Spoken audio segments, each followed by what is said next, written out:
The Play Mornings with Steph and John Replay. Good morning, world. It is February 7th, 2024, and we're back together. We are back together.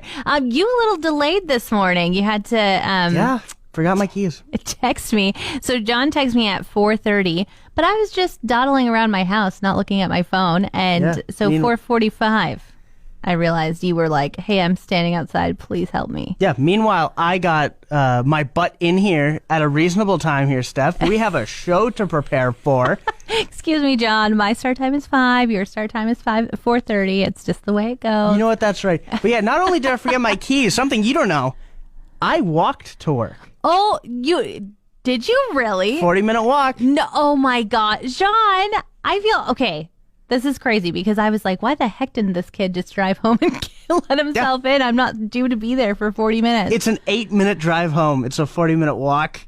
Why did you walk to work? We finally got my car in the shop, just getting it checked out, see what's up. Oh my goodness. I feel awful. I could have picked you up. You would have been a half an hour late, but you wouldn't have been a 40-minute walk. What time did you leave your house at? I left my house at 3:20. This is a terrible story. I feel so bad. You should. Okay, I'll drive you home after work, okay? Can that make up for it? Yeah, no, that works. 5 a.m. Confessions. Leave it to the sins of your past to come back to haunt you. Okay, what exactly are you confessing here? We can only say so much on air. Wow. You think I've done a lot of wrongs in my life? Well, okay, this... Cheapers. This started about 10 hours ago, John. 10 hours ago, so around 8 o'clock. Yeah, it's a very recent thing. Okay. I went to a Girl Guide meeting. Yeah. And when I left, I was feeling very ravenous. I was so hungry. Okay. And so I called my husband and said, I'm going to throw together a stir fry, put the rice on. I'm coming home right now. And he was like, can you grab me a bag of chips? And I said, yes, but I think I'm going to stay strong in our no chip experience. Oh, you're doing a no chip experience. Yeah, we've been doing it since April. So we're almost like a year in of like, we don't buy chips unless we have like a serious craving or we're out at something. Okay. Because we have zero self-control. Good for you guys. Thank you. So last night in the chip aisle, when I was getting him plain crinkle-cut chips, The worst. I saw Sweet Heat Doritos. Okay. And I have really worked out that I buy just a single serving of chips now because I have zero self-control, so at least the bag ends sooner. Yeah, so that little tiny bag? Yes. Okay. But when I was in the chip aisle, of course, they don't have the little tiny bags there. No, they do not, and that's how they get you. Yeah, so they had the regular size, and it was $5.59. And then they had the family size, which was 2 for $10. 2 for $10. So it was on sale for cheaper than the regular size. Yeah. And I debated. I stood in that aisle for probably 5 minutes getting more and more hungry, thinking if I buy these right now, I'm going to eat half the bag on the way home. And then I'm not going to have room for my stir fry, and I'm going to have rice. Yep. But I did it.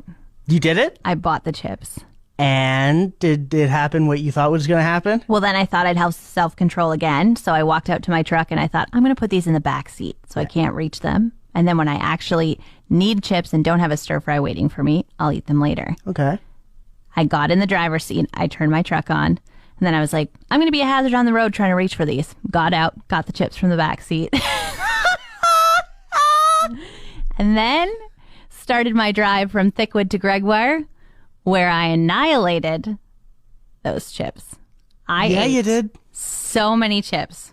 Good for you. You know, a year without chips, you deserve this. Thank you. Well, then I obviously couldn't admit to my husband, who so graciously put the rice on for me. So I left them in the truck and then had to go inside, make a stir fry for myself and eat a stir fry as well. Yeah, you just have Dorito dust all over your mouth.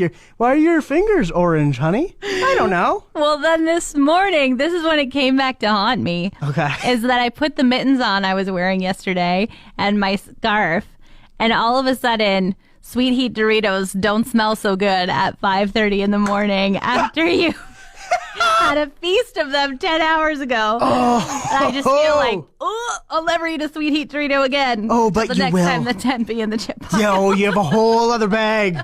I did the most adult thing I've ever done in I'm 19, 2 years of being an adult. The most adult thing in your 2 years. Did you finally do your laundry? Not that adult though. Oh, okay. I have a LinkedIn. Whoa! Yeah. I was going to come up with like another idea, like you made something other than craft dinner for dinner or something like that. But Okay, why LinkedIn are is you- pretty advanced, John. You're reaching for the stars with those guesses. But yeah, no, I have a LinkedIn now, and oh boy, is it creepy. You think? So you have connections on LinkedIn and everything, right? Yeah. And you have to have more connections than you really want to have connections, because a lot of people you want to connect with, sometimes they have a threshold of people you have to be already previously connected with. Really? Oh yeah. Like, Man. it's crazy, I know. So I made a LinkedIn and I was like, well, I have to hit this threshold of like 50 people. And because I linked my school, the school I went to, and where I'm working currently, everybody like I've ever crossed paths with showed up on this thing. And it took me 5 minutes of debating with myself whether I add everybody or not. And I ended up doing it, and I felt like a weirdo at 9:48 at night, just connect. Did you look at their profiles first, or Nope. you just were like, this person says they work at Harvard Media? I was like, I feel like people wouldn't lie on LinkedIn because I feel like it's really easy to check on LinkedIn as opposed to like a resume. Isn't LinkedIn so strange? That's what I always find about it, is that like I like to elevate my skills and, use a thesaurus Yeah. to better my, descriptions of things. But then you're like connected with your boss and you're like, yeah, I know I was a supervisor, but I actually, Let's change it to manager. let's make it just sound a little better. Yeah. But then you can't, because the people are like, actually, Steph, you were just a lowly whatever. Yeah, right? Yeah, crazy. But did you request me on LinkedIn? I did, and you know who hasn't added me back? All the other 50 people added me back. You know who hasn't? The 51? Me? You. Okay, you know what? LinkedIn is kind of the last social media site. It's like, oh, there's nothing happening on Facebook, nothing happening on Instagram, nothing on TikTok. Maybe I'll go to Snapchat first, and then I'll finally scroll on LinkedIn. But really, I should just put my phone down and pick up a book, Yeah. It's time for another one of my inventions. We're going to make $1 million. Okay, so this is sitting on the couch last night. Yep. And it was kind of dark. And I went to press the home button on my remote, but I couldn't find it. The home button or your remote? The home button. Okay. So, sorry, you just said you couldn't find it. Okay, I couldn't find the home button on my remote. And I was sitting there and I was squinting at the remote and I was like, ugh, my phone is charging far away. I don't have a flashlight on me right now. And I said to my husband, like, wouldn't it be so great if remotes lit up? Like all the time? Like 24/7? Just like when it's dark, like all of a sudden Yeah. they were like, yeah, no problem. Here I am. I am a remote. I will light up for you. Okay, yeah. You know what he replied? What's that? Oh, our TV remote has a light on it. Wait. So I was using like our Netflix remote. It's not as advanced. Yeah. But our TV remote, he literally pressed a light bulb button and it backlit itself. Are you inventing something that already exists? Apparently. I'm so upset because I thought I was genius yesterday. I thought you were too. I've never heard of that. I've heard of clicking like a button and it turning like green or whatever for a second. I've never heard of it instantly being able to just continue to be light. Yeah, all the buttons turned orange, like there was a light behind them, and then you could use the remote, and when you were done, you would click the light button because you didn't need the light anymore. So it's not going to distract your eyes from what you're watching on TV, but it's going to allow you to see the buttons you need in the dark. Why is that not a thing everywhere? Exactly. Why doesn't my Netflix remote light up like that? If anything, like if you have a specific remote for Netflix, it should, right? Yes. Now, here's my idea. What's up? They obviously don't know about this great technology that Samsung has. Yeah. So maybe we could patent it and try and sell it to Netflix and be like, we came up with this great idea. A light bulb button on your remote. And maybe we should change it from a light bulb to like, I don't know, a solar panel. Lamp. A lamp. lamp. Oh, even better. That's way easier to tell what it is than a solar The solar panel. The housing crisis isn't going to stop us Gen Zers. No. No, because you can now buy a house off Amazon.com. You are kidding me. What does it look like? A dollhouse? No, it's like, how do I put this? You know the boxes stuff comes in from Amazon? Yeah. It's like that. It's a cardboard box house? Kind of. I mean, as the way it can fold. Let me tell you about it. Okay, yeah. According to the description of the product named Zalindo, I like that. Zalindo, who knows? Sure. Portable prefabricated tiny home, which comes in at $27,000, under 30 grand for 19 by 20 feet. That's pretty big, right? That's huge. Yeah. For a house. Like I own a tiny cottage and it's 16 by 16. So it's bigger. This is bigger than my cottage that has 2 bedrooms, a kitchen, and a living room. Yeah. It's just like a regular small home with 2 bedrooms, 1 living room, a bathroom, and a kitchen. And it honestly doesn't look all that bad. All you need to do, and this is the kicker, you unfold it. You unfold the house. So essentially, like, it comes in kind of like a shipping container type thing, it looks like. Okay. And all the walls are already packed inside. That's why I mean it's like a box. You unfold the box, the house, and you put it up yourself. And it's a pretty nice house. Okay, I don't want to burst any bubbles here. What's up? It sounds like you might have to, do your own electrical and plumbing in this $27,000 house. If you try and tell me you don't need electrical and plumbing. You can put an outhouse, like, beside it. And a generator. Yeah, or solar panels. Okay. Oh, wow. Gen Z coming up with the there's a lot of workarounds for this. Here. But I also feel like getting this house, you obviously have to buy a piece of land or something, right? Mm-hmm. So with that, I still feel like with that, even if you do pay a plumber or electrician. Good job. You got there without me.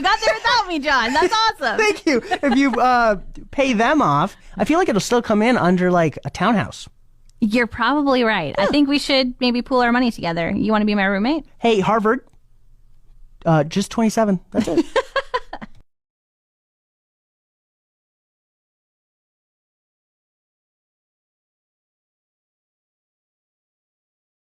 We got our annual company password reset notification yesterday. Yes, we did. And very specific instructions. There was a step-by-step photo guide of how to make sure you accomplished resetting your password correctly. Which was sent to our Outlook. And because they changed the password, I wasn't able to see the steps, so I had to do it on my own. Yeah, you have to guess. And I read them so specifically because I was like, I'm going to reset my password. I'm not going to be able to see this anymore.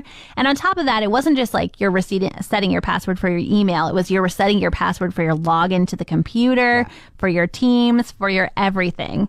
And so yesterday I was like, all right, it's time. I'm going to do this. So I typed my new password in, which was my old password. And I added an exclamation mark. Oh. And I was like, I'll show you. Not going to have to remember a new password. Just one little shift, one button, and it'll be all set. So if I managed to find something that had your old password on it, all I would have to do is add an exclamation mark, and I'd be in. Probably, but John, we use the exact same software. We get pretty much all the same emails. You would have a pretty boring time hacking my computer. But I want to see what you've sent about me. Oh. Well, it's probably wise that you don't see it. No, I'm totally good. Anyway, yesterday I go to reset my password. I do all the steps by memory. Nice. And then my computer locks me out.